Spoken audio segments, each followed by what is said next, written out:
Aníbal, o pesadelo de Roma, o herdeiro da vingança. Um dos meus filmes favoritos é o Conan de 1982, meu personagem favorito no filme. Sou eu, seu historiador. Isso vai se tornar relevante pro futuro, eu juro. Sim, nós todos sabemos que Roma existiu, muitos sabem sobre Aníbal, temos dados e fatos sobre Canais e Zama, temos história. Eu, sinceramente, não conheço uma única pessoa que não ame história. O problema é, no fim das É porque você não tem amigos burros. Ou melhor, você não tem contato com pessoas burras. contas, que nós reduzimos história a uma simples sucessão de fatos e pontos e datas, a uma hora e lugar. Isso é chato. Isso, é claro, o rigor acadêmico é útil e necessário, mas a vida dos humanos do passado canta se a gente deixar ouvir. Tem sangue, sede, surto e sorte no passado que sabemos ser de sumo sabor quando sentamos para sentir. Tem drama e amor e horror e muito mais quando deixamos ver o passado. História base aristocrática. Cara, uma pessoa que não consome história, ele é um símil. Ele é um animal, sabe? Cara, uma pessoa que não tem na ponta da língua algumas dezenas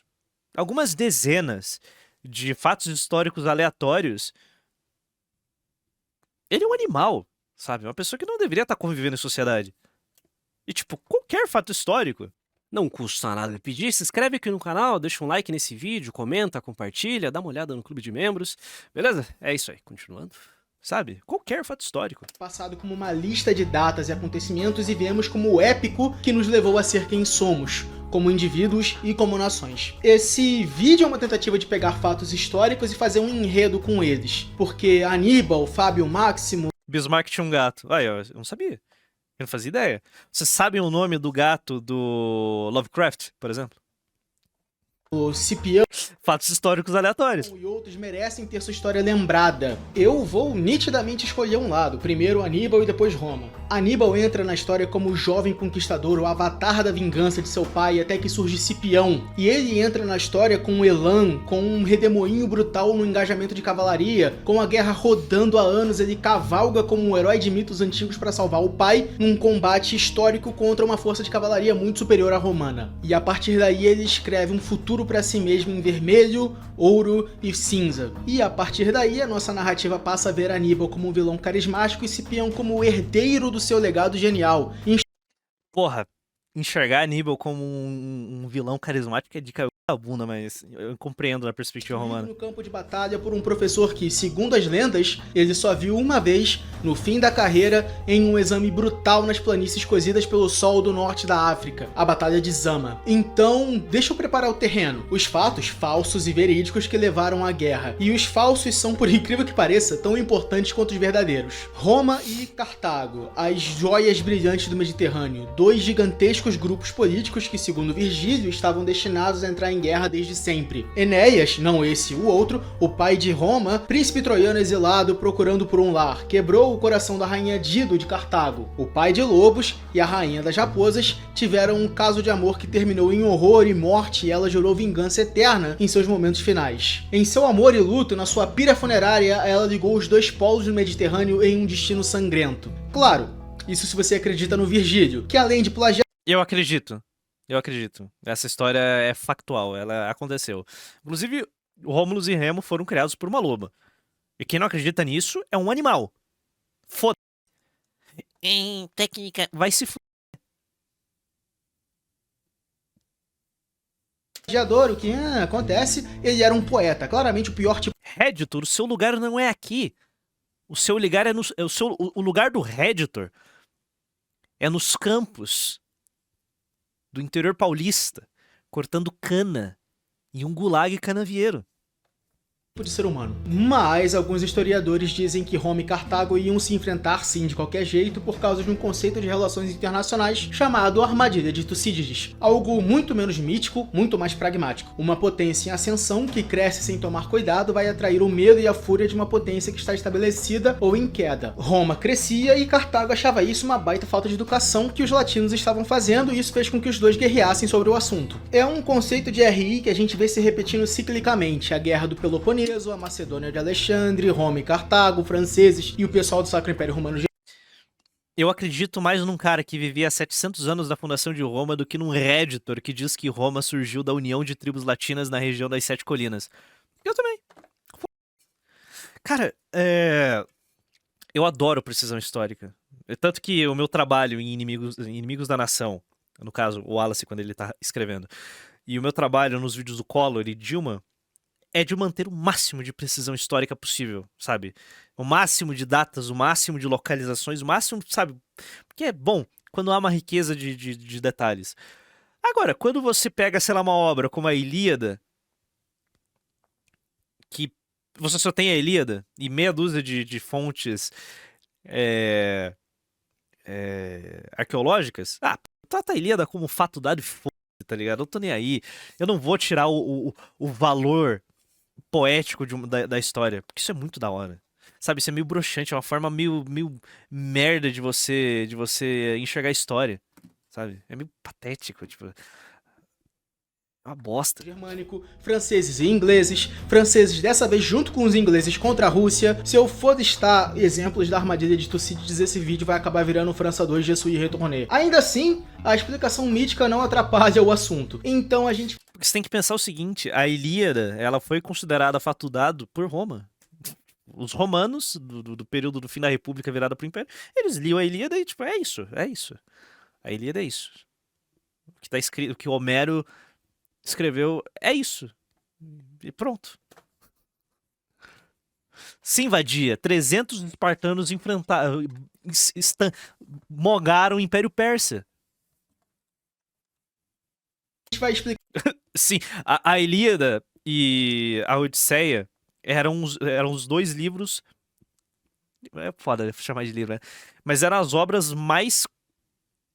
Que havia mais disponibilidade em Roma. Tinha pra caralho, sabe? Muitas cópias. Todo mundo tinha.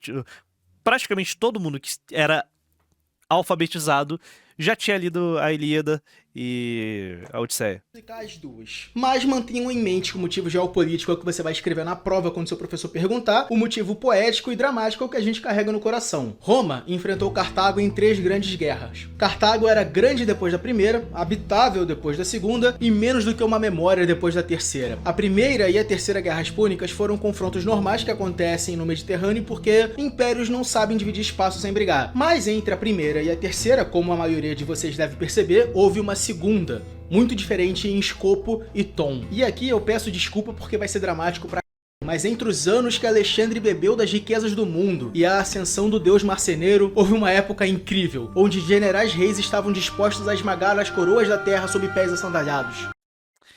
Posso deixar os católicos do chat muito putos? Eu vi um tweet muito bom esses dias, que me fez ficar pensativo. Como muita coisa que eu vejo no Twitter me deixa pensativo. Aqui. O grande argumento contra o cristianismo é que sem ele o esquerdismo não existiria. Toda a coligação bio-leninista de esquerda de mulheres instáveis, homens efeminados, criminosos e inimigos étnicos, todos teriam sido levados a um homem de Vime, a uma pira funerária ou uma arena em uma sociedade pagã.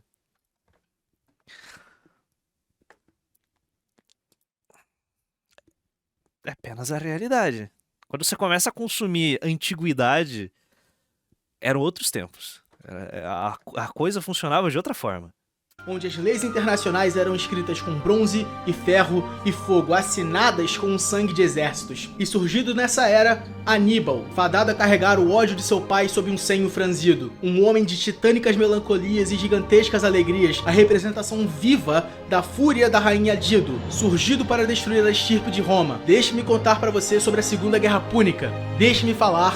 Dito isso, os francos, eles eram cristãos. Cara, vejam, depois leiam. Depois, quando vocês tiverem curiosidade, leiam. Leiam do primeiro rei franco que se tem registro até Carlos Magno. Pra você ver o quão pacifistas aqueles cristãos recém-convertidos eram. Nossa senhora, irmão. Era uma carnificina do caralho. Sobre a era de Aníbal. Eu sempre tive uma queda pelo drama, me dá um desconto. A minha mãe me insistiu em botar pra fazer aula de teatro, eu queria fazer boxing, e agora eu tô nesse meio termo aqui. Aníbal, cujo nome significa algo como Baal é grande, ou presente de Baal... Dito isso, eu não compro a ideia de que o cristianismo enfraqueceu o Ocidente. Eu não gosto, eu não compro essa ideia. Tipo... Cruzadas. Sabe? Porra. Então, eu é uma simplificação muito burra da história. A família dos Barca, ou Trovejante, Cipião, o africano, seu espelho, aprendiz, rival e sucessor, e Fabiano Máximo, o protelador, o que salvou Roma ao ser odiado por ela. A Segunda Guerra Púnica foi um show de horrores, onde homens marchavam como deuses e lutavam como monstros, onde comandante foi Cipião, fazer boxing, e agora eu tô nesse meio termo aqui. Aníbal, cujo nome significa algo como Baal é grande, ou presente de Baal, da família dos Barca, ou Trovejante, Cipião, o africano, seu espelho, aprendiz, rival e sucessor, e Fabiano Máximo, o protelador, o que salvou Roma ao ser odiado por ela. A Segunda Guerra Púnica foi um show de horrores, onde homens marchavam como deuses e lutavam como monstros, onde comandantes romanos conquistaram honras inimagináveis e heróis caíam como moscas todos os dias. Não ironicamente, tem arcos de treinamento, arcos de redenção, uma jornada do herói tão bem organizada. Cara, o único valor do protestantismo foi ter criado o Império Britânico, tipo, pariu, sabe? Que é quase um clichê. Até o protestantismo tem algum valor. E a queda de um jovem herói para a vilania, Prússia, o Império Alemão. horror e loucura ao longo de 16 anos de inferno, e a ascensão de um rival mais jovem que aprendeu com seu vilão e rival e salvou a sua cidade no processo. Eu não tô brincando quando eu digo que o homem era um protagonista de shonen praticamente. A Segunda Guerra Púnica, o conto de Cipião africano e Aníbal, se escrito num livro e sem base histórica pra gente falar tipo, ah não, ele imitou a Segunda Guerra Púnica. Se fosse pela primeira vez escrita num livro, ia ser considerado ridículo ao ser apoiado em simbolismo e paralelismo demais para ser verdade. E a gente pode falar muita coisa sobre os cartagineses. Métodos de execução criativamente dolorosos, deuses que não querem churrasco de cupim, mas churrasco de curumim, uma história... Cartago era degenerada. A destruição, apesar de eu nunca vou demonizar Aníbal Barca, foi o maior general da história humana, foda. O que ele fez em Roma, puta merda, velho. Mas Cartago mereceu ser varrida da terra. Eles não tinham as virtudes romanas. E, pô, faziam sacrifícios com bebês, cara. Pelo amor de Deus. O que Roma fez com Cartago foi pouco. Crônica de hipertensão porque usam sal demais nas coisas. Salgou a terra foi pouco. Histórico de ex-mulher maluca que daria inveja a mim, mas jamais podemos dizer que eles não eram dedicados. Se o cartaginês médio fosse 1/10 do homem... Pra um romano fazer um sacrifício humano... Cara, tipo... Se eu não me engano, eles fizeram um sacrifício durante a invasão de Aníbal. Eles fizeram um sacrifício humano. Era um grego e um gaulês. Eles enterraram um grego e um gaulês vivos no centro de Roma. Mas Roma estava para cair, sabe? Roma foi levada ao seu limite para eles aceitarem fazer um sacrifício humano. Cartago fazia sacrifício humano como... Puta, mano. Ah, tô entediado. Dá cá esse bebê, taca no fogo. Era isso era Cartago. Sabe? Então eles mereceram. O destino de Cartago foi merecido. Dos mitos, das absolutas lendas construídas diferentemente que foram Aníbal, Asdrúbal, Mago... Mano, as mortes cerimoniais nos triunfos não eram sacrifícios, beleza? Não era sacrifício. E Amílcar, nós hoje falaríamos fenício. Quando um homem faz algo praticamente impossível em sua arte escolhida, dizemos que ele é um mestre. Cartago sacrificava a criança a Moloch todos os dias. Quando um homem reinventa o próprio... Será que vai chover hoje? Me passa a criança pra eu saber. Mas, dito isso, né?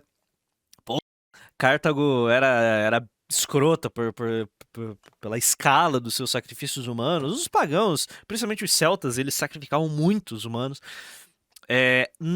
Absolutamente nada, nenhum ritual de sacrifício humano da antiguidade se compara com os rituais de sacrifício do secularismo.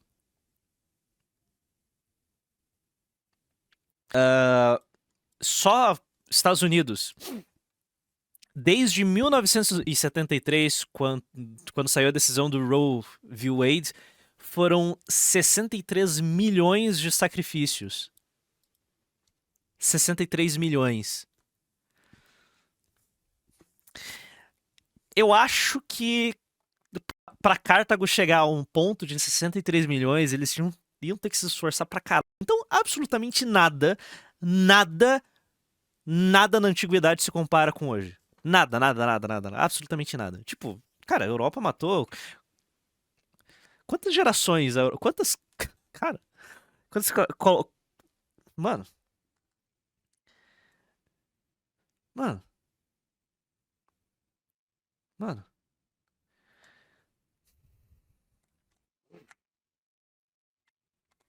O que é feito hoje. Cara, eu acho que o que é feito hoje. O que é feito hoje. Fariam assírios ruborizarem. Eles iam achar. Cara, sério, 63 milhões de. Os americanos sacrificaram 63 milhões de crianças em 50 anos? É. 63 milhões de crianças em 50 anos. Os assírios iam ficar tipo. A paia. Deu um over. Tá too much. Deu uma exagerada. A Rússia é quase 100 milhões. Tipo. O gênero com o qual trabalha, fazendo o impossível 3, 4, 5 vezes, o chamamos de lenda. Mas as pessoas acham ok quando você remove o componente religioso, né?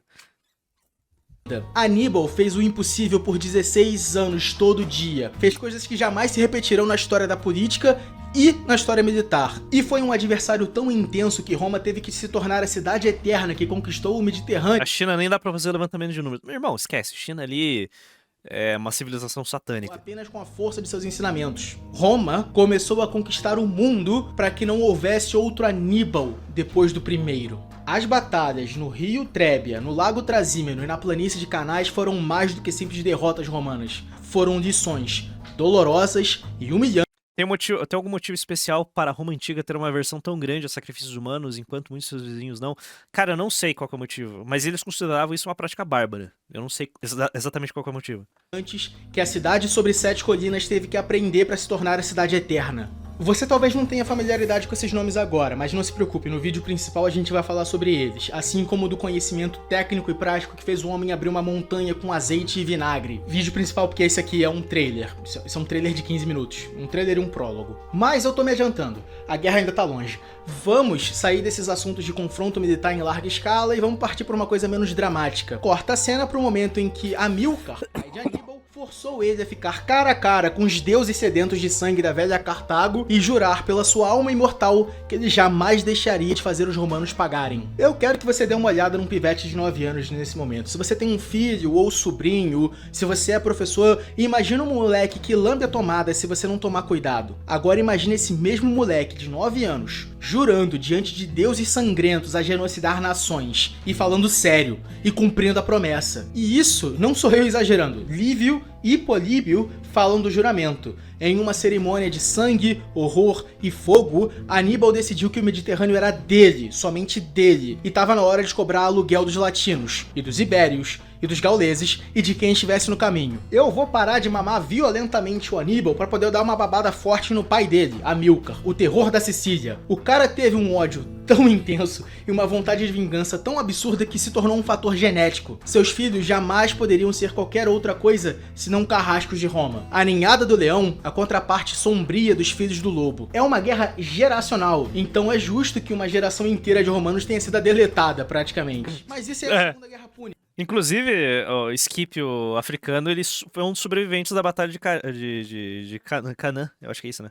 A última batalha que pariu. Vamos falar das consequências da primeira. A Primeira Guerra Púnica não se desenvolveu necessariamente de uma forma saudável para os chineses. O que é a mesma coisa que dizer que Chernobyl talvez não tenha sido muito bom para a integridade física das pessoas da Ucrânia. Demorou. Um dos poucos sobreviventes. Ou seja, se Aníbal tivesse executado todos os romanos naquela batalha,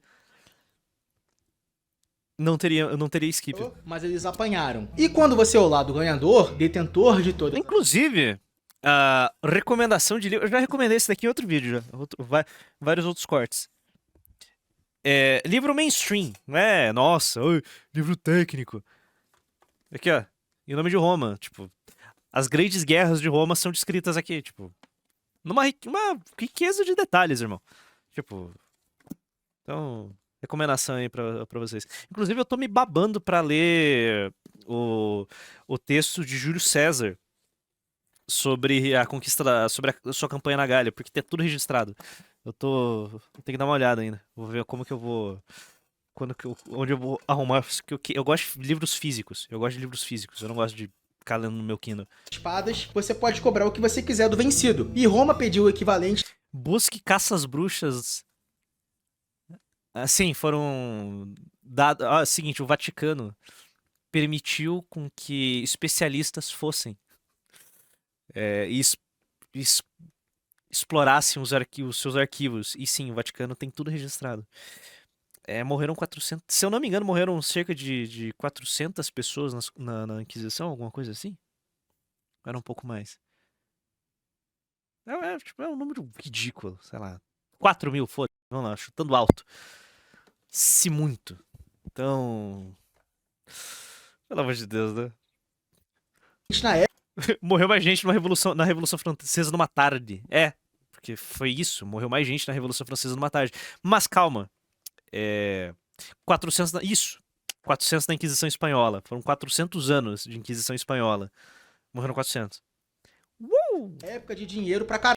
Amílcar então falou: olha, eu tenho como conseguir dinheiro para 20 caralhos, mas vocês vão ter que confiar em mim. O Senado cartaginês, preso entre o agiota e a pistola, não teve muita opção. E Amílcar marchou para a atual Ibéria. Por quê? Bom, é uma verdade universalmente aceita que quando você não tem dinheiro, mas tem armas, o jeito mais fácil é assaltar os outros de conseguir dinheiro. E quando você tem exércitos, não se chama de assalto, mas sim conquista. No processo de civilização dos ibéricos, Amílcar estava pagando Roma, pagando Cartago, pagando mercenários, e Roma pagava de boba, enquanto um homem que ordenada a não levantar um exército pelos vencedores da guerra anterior, mandou uma frase que seria mais ou menos o equivalente a: isso aqui não é um exército, isso daqui é uma linha de crédito que eu abri para poder pagar as dívidas que eu tenho com vocês romanos. E ele conseguiu fazer Roma acreditar nisso. Amílcar tava puto. Cartago perdeu, sim, mas não ele. Ele tinha sido o horror da Sicília, o mestre da ilha de Siracusa, o tirano-rei de um exército invicto, e agora ele tinha que pagar impostos. E falando como alguém que tá com o CPF travado por sonegação de impostos, Amílcar tá mais do que certo. Imposto é meu pau no teu rosto. Mas, ainda assim, diferentemente de mim, Amílcar tinha bom senso suficiente para ser ardiloso e soldados o suficiente para ser perigoso. A posição de Amílcar era delicada. Ele precisava ser astuto com as palavras em cada momento para não quebrar os 2 juramentos contraditórios que ele fez. Para Roma, no Tratado de Lutácio, ele fez juras de que ele não lideraria um exército cartaginês contra eles, de não impedir negócios romanos, de pagar a indenização de guerra em tempo. Pouco sabemos sobre a vida pessoal do homem, mas sabemos que ele levava seus deuses muito a sério, e vingança era uma paixão constante dele. Políbio diz que o homem era intensamente dedicado a isso, intimamente religioso, que forçou seu filho a jurar vingança nos templos de Cartago. Então, se vocês me permitem o drama, falamos do que ele poderia ter feito o filho jurar, do que ele mesmo parece... Esse cara é o vídeo da França, né? Eu me inscrevo no canal, eu vejo tanto vídeo que eu sequer me lembro. Ele é o mano do vídeo da França. ter desejado ardentemente, se, é claro, ele for metade do homem que Lívio e Políbio desenharam. A promessa que ele fez para Roma era simples e pragmática, mas o seu juramento aos horrores de além do véu, os deuses de Cartago, era de fazer os romanos pagarem. A promessa de arrastar seus deuses quebrados ante ao templo central de Cartago, matar seus velhos e sábios, apagando os ontens de Roma, reduzir as mulheres da cidade à escravidão, espalhando seus ventres pelo Mediterrâneo, agora propriedade e comodidade cartaginesa. A promessa para os seus deuses de fazer um lamento de um povo como música sobre o rugir de uma cidade em chamas, e por fim, sacrificar suas crianças em oferendas queimadas aos deuses de sal, ferro e ouro. Alegadamente, é claro. Não queremos colocar palavras na boca do conquistador fenício, um homem que lutava como monstro e processava como advogado. Claramente, não dá para manter as duas promessas ao mesmo tempo, a não ser que você seja esperto. E o velho leão era muito esperto. Seu exército vasto de mercenários não era cartaginês, tecnicamente. O motivo da sua conquista era para pagar Roma e não estava sendo usado contra a Cidade Eterna até agora. A conquista da Ibéria foi feita em nome da dívida, então era permitida, mais ou menos de acordo com os tratados firmados com Roma, estabelecer um reino próprio, longe dos velhos decadentes do Senado cartaginês e sob... A Idade Antiga era tranquila e ponderada. Era bem tranquila e ponderada. Por exemplo, os reis assírios, eles competiam pra ver quem matava mais. Tipo, quem fazia a maior pilha de corpos. Pirâmides de corpos. cabeças. Sob o nariz Cara, nossa, velho.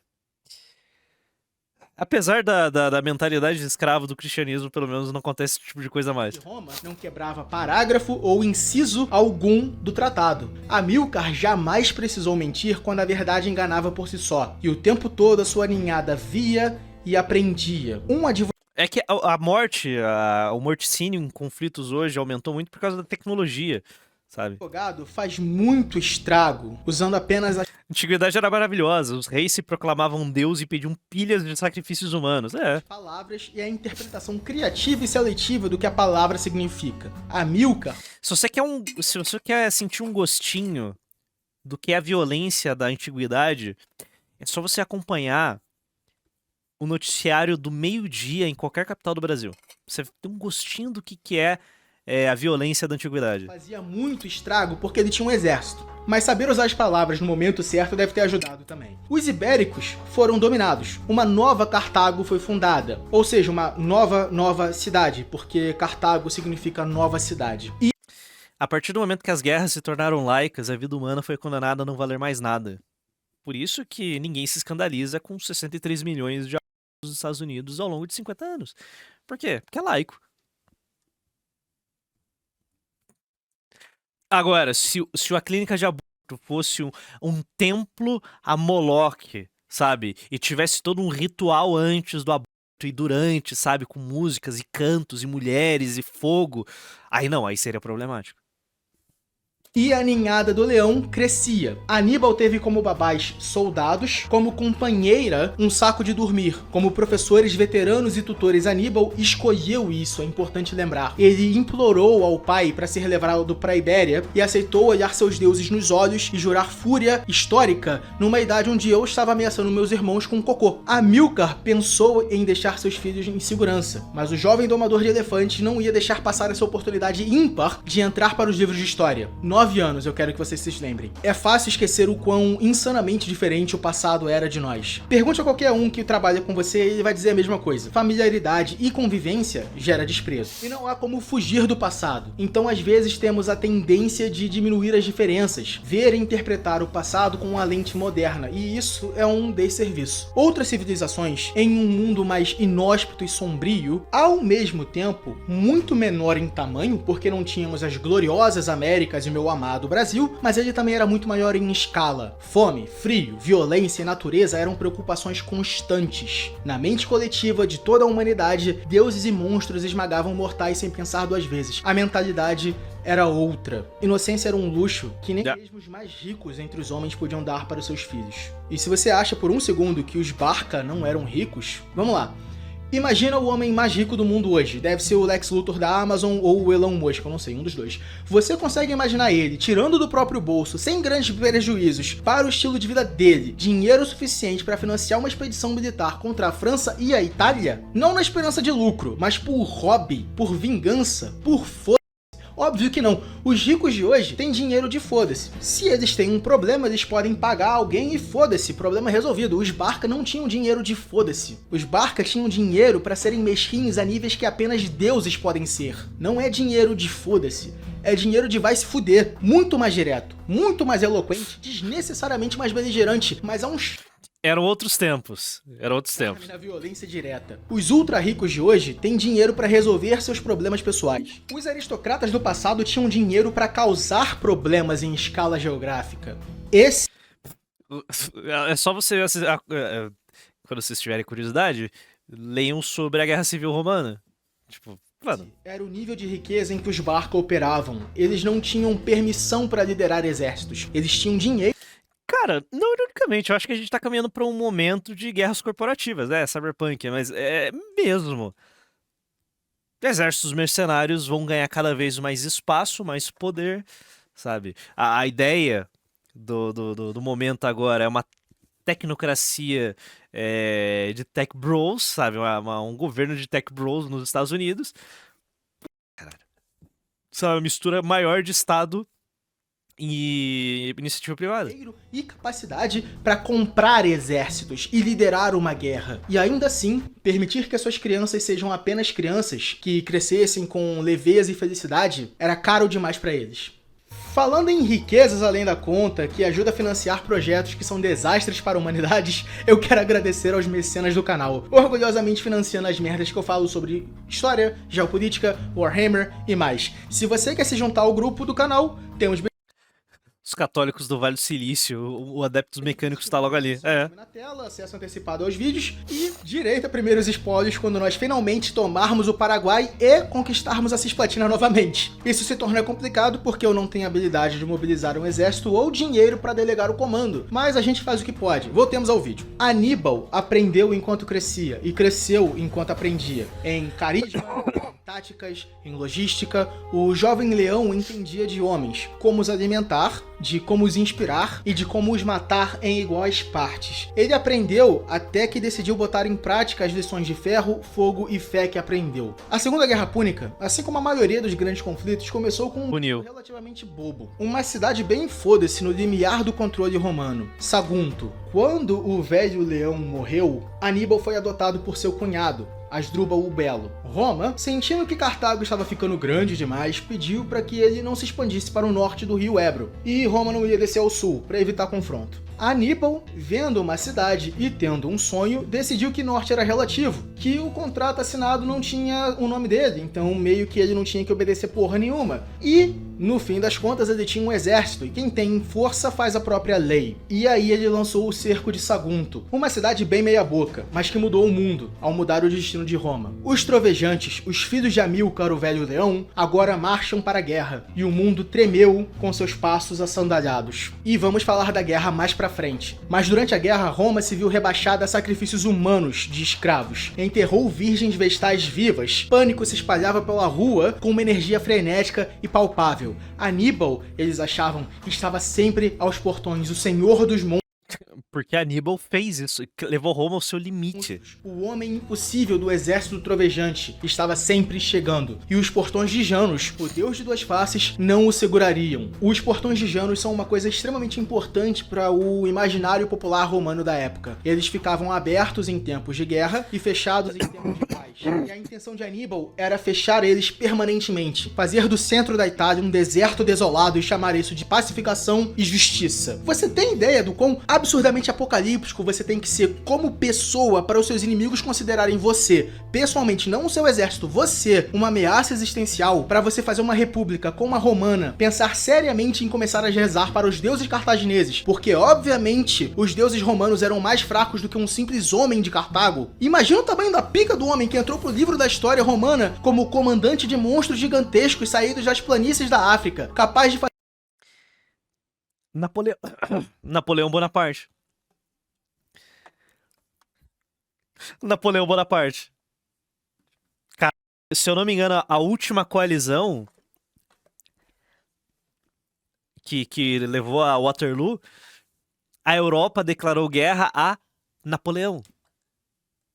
A Inglaterra, Rússia, Prússia, Áustria declararam guerra a Napoleão.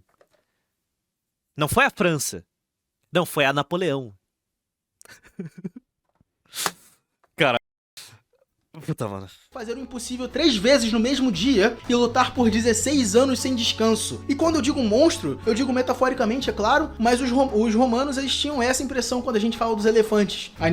Imagina como deve ter sido viver nessa época, no começo da vida, tá tudo certo, e do nada está próximo do fim da sua civilização. Foi isso, Cartago. Cruzou os Alpes, né, com 37 a 39, dependendo da fonte, elefantes de guerra. Ele manteve e alimentou 37 elefantes, cada um comia o equivalente por 20 homens, 30 homens num dia. A trilha logística de Aníbal é fascinante. Como ele conseguiu alimentar 37 pelotões extras que não serviam para nenhuma, porque a infantaria você pode fazer com que ela casse comida, a infantaria você pode usar ela pra bater terreno, pra construir casa, pra construir alguma coisa. Os elefantes, eles só servem talvez pra combate, talvez, porque é muito debatível a efetividade deles. E ainda assim, Aníbal conseguiu fazer a travessia. A maioria dos elefantes morreu, mas essa parte não importa. A travessia dos Alpes é fascinante. A travessia de Aníbal pelo sul da Gália, na época, né, que é a atual França, é fascinante pra cacete. Mas isso aí fica pra outro dia. Esse é Aníbal. Seu vagabundo! Pô, eu queria o final do vídeo. Caraca. Nossa. Pô, eu queria o resto. Tem ainda. Ele fez? Não fez! Filho da p... Essa é a primeira parte, cara. Nossa, sobra nada. Sobra nada. Eu queria ver ele falando da Segunda Guerra... Fiz, velho.